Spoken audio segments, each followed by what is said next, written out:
पराली से होने वाले प्रदूषण को रोकने के लिए जिला प्रशासन ने एक अहम पहल शुरू की है, जिसको लेकर कहा जा रहा है कि जो हरियाणा और पंजाब से जो हार्वेस्टर है वो शहर आते थे, उन्हें अब जो सरहद जबलपुर की सरहद है वो वहीं रोक दिया जाएगा। आखिर इसकी मुख्य वजह क्या है और क्यों ये फैसला लिया गया है सर? ये देखिए, अपने यहाँ पे ज़िले में जो हार्वेस्टर आते हैं अधिकतर पंजाब और चंडीगढ़ के हरियाणा की तरफ से आते हैं।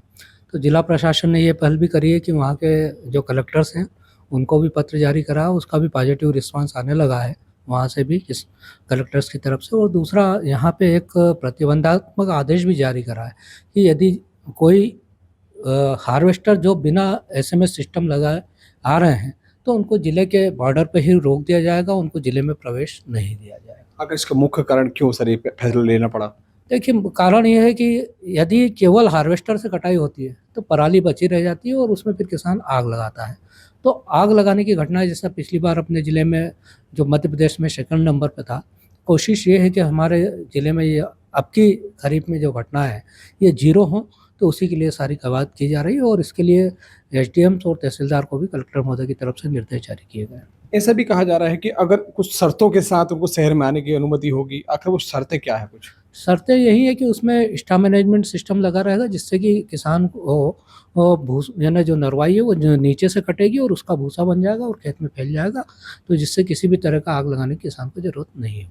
तो क्या नाम, खेती में नुकसान भी है अगर आग लगाना? क्या बिल्कुल, आग लगाने से नुकसान भी है, पर्यावरण को भी नुकसान है और ज़मीन में भी जो यानी लाभकारी जीवाणु होते हैं वो भी नष्ट होते हैं, ज़मीन कठोर होती है।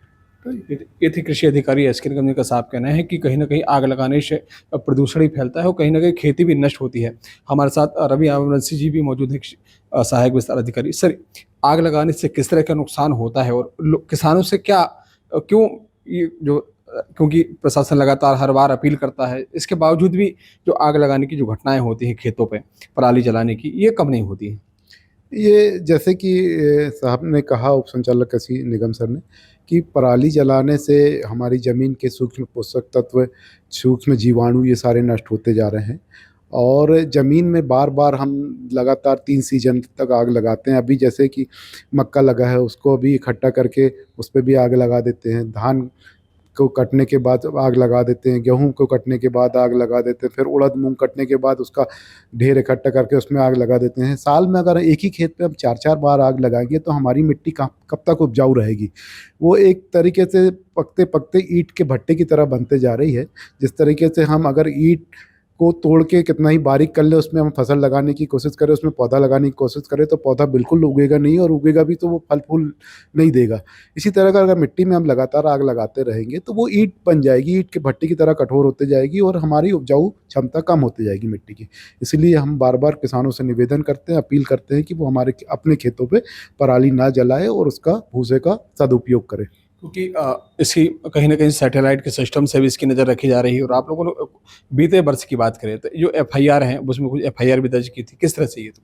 नहीं, हमारे ज़िले में एफआईआर तो बिल्कुल एक भी दर्ज नहीं हुई थी पिछली बार पराली में जलाने के उस पे। पर अगर इस तरीके से अगर आगे कुछ होगा तो ज़िला प्रशासन सख्त होगा और एफआईआर भी, और इसमें जो अर्थदंड की राशि भी वो होगी किसानों पर, तो अधिरोपित होगी। तो फिर हम अपील करेंगे कि पहले तो किसान बिल्कुल ना जलाए, अगर जलाता है तो फिर उस पे कार्रवाई भी निश्चित ही होगी। तो ये थे कृषि अधिकारी, इनका साफ कहना है कि पराली को जलाने के लिए तमाम जो निर्णय हैं वो लिए गए हैं और किसानों से साथ ही अपील भी की जा रही है कि वो पराली ना जलाएँ, क्योंकि कहीं न कहीं जो आपकी खेती है वो दिनों-दिन कहीं न कहीं नुकसान खेती में हो रहा है, जिसको चलते ये कृषि अधिकारियों के द्वारा और तमाम ये फैसला लिया गया है।